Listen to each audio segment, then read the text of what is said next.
Dá para imaginar nossa vida hoje sem a existência de satélites no espaço? Sério, para e pensa um pouco. É impossível pensar na vida moderna sem GPS, sem internet e muito menos sem saber a previsão do tempo.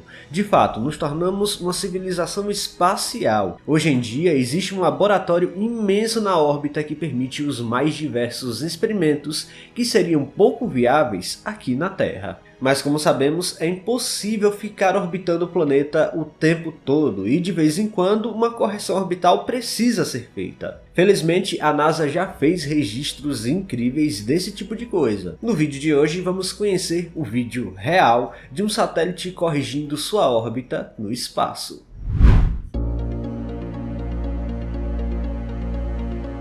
O lançamento do satélite Sputnik em 1957 abriu muitas portas para a exploração espacial, demonstrando que era assim possível superar a forte gravidade da Terra. Esse evento marcou um momento em que a humanidade sentiu que poderia alcançar qualquer lugar do universo. Durante a Guerra Fria, a rivalidade entre os Estados Unidos e a União Soviética levou ambos os países a estarem constantemente em alerta, impulsionando grandes missões espaciais. Os soviéticos lançaram numerosos satélites e realizaram missões para a Lua e Vênus, enquanto os norte-americanos faziam o mesmo para não ficar para trás. Posteriormente, houve a tentativa de colocar estações espaciais em órbita, e tivemos algumas delas lá no espaço durante a história, como foi o caso da antiga e gigantesca Skylab. Mas foi só perto dos anos 2000 que a Estação Espacial Internacional começou a sair do papel, quando uma colaboração de inúmeras nações conseguiram construir um laboratório orbital viajando a 27.000 km/h.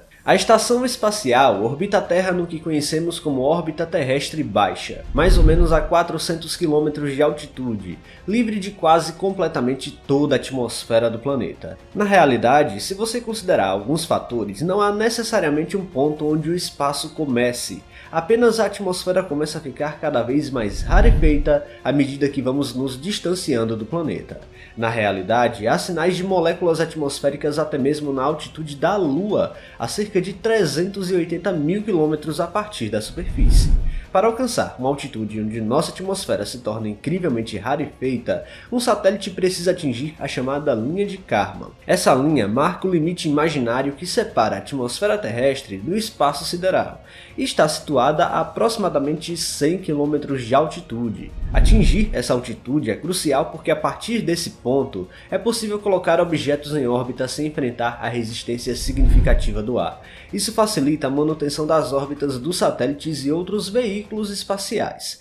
No entanto, lembre-se, a atmosfera não acaba por aqui e ainda há moléculas que causam arrasto mínimo, mas que ainda é perceptível ao longo de meses. A estação espacial é um laboratório que mede quase o tamanho de um estádio de futebol, e à medida que gira em torno da Terra, pequenas concentrações de gases a faz cair pelo menos 1 km por mês. Considerando sua altitude média de 400 km, chegaria um momento em que ela começaria a cada vez enfrentar mais resistência da atmosfera. Na realidade, a gravidade da Terra é tão intensa nessa altitude onde a ISS está, quanto na superfície, mas sua permanência em órbita é garantida por sua velocidade orbital de 27.000 km/h. Essa velocidade contrabalança a força gravitacional, que tenta puxá-la de volta à superfície, e a pseudo-força centrífuga, que empurraria para o espaço se a gravidade terrestre não existisse. A imensa velocidade orbital tenderia a jogar o objeto em linha reta para o universo, mas a gravidade faz a estação ficar em uma eterna queda livre ao redor do nosso planeta. Para evitar que ela caia demais, propulsores são usados para corrigir essa queda, mantendo constante a velocidade orbital e compensando a perda de altitude. Se essas correções não fossem feitas, a estação queimaria na atmosfera em poucos anos. Portanto, é necessário ajustar sua órbita aproximadamente em 1 km por mês para manter sua posição estável.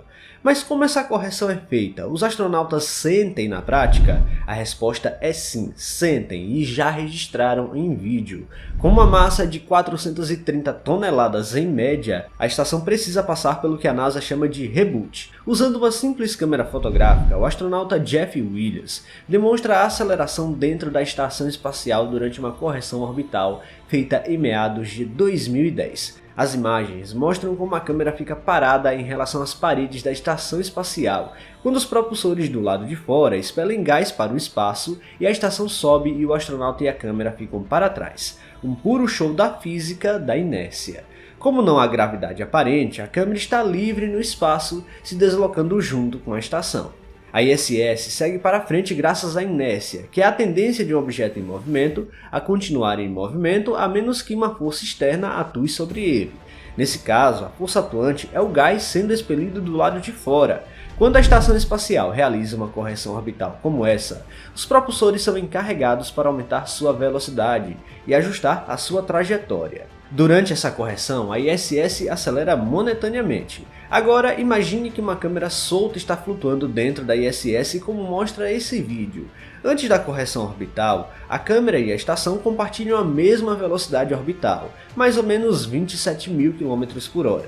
No entanto, quando os propulsores da ISS são ativados, a estação recebe um impulso adicional, aumentando sua velocidade. De acordo com a inércia, a câmera, que não está diretamente ligada aos propulsores, mantém sua velocidade original, sem um impulso extra que a estação acabou de receber.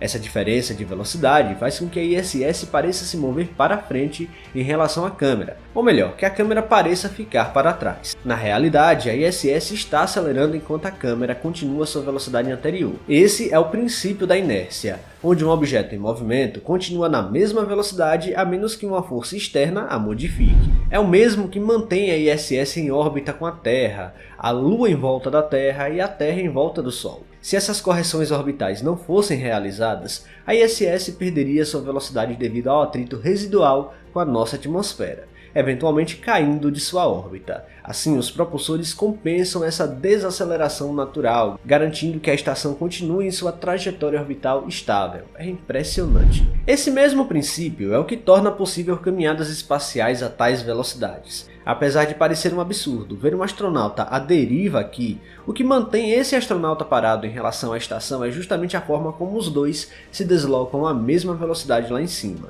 Imagine dois carros a 50 km/h lado a lado. Tecnicamente é como se eles estivessem parados entre si, mas se um dos carros acelera qualquer coisa, já é possível ver um deles se distanciando. É pura inércia que mantém o objeto em velocidade constante, e como não há atmosfera para causar arrasto, o decaimento orbital acaba sendo mínimo, só que ele existe e é por isso que temos correções constantes como essa que vimos aqui.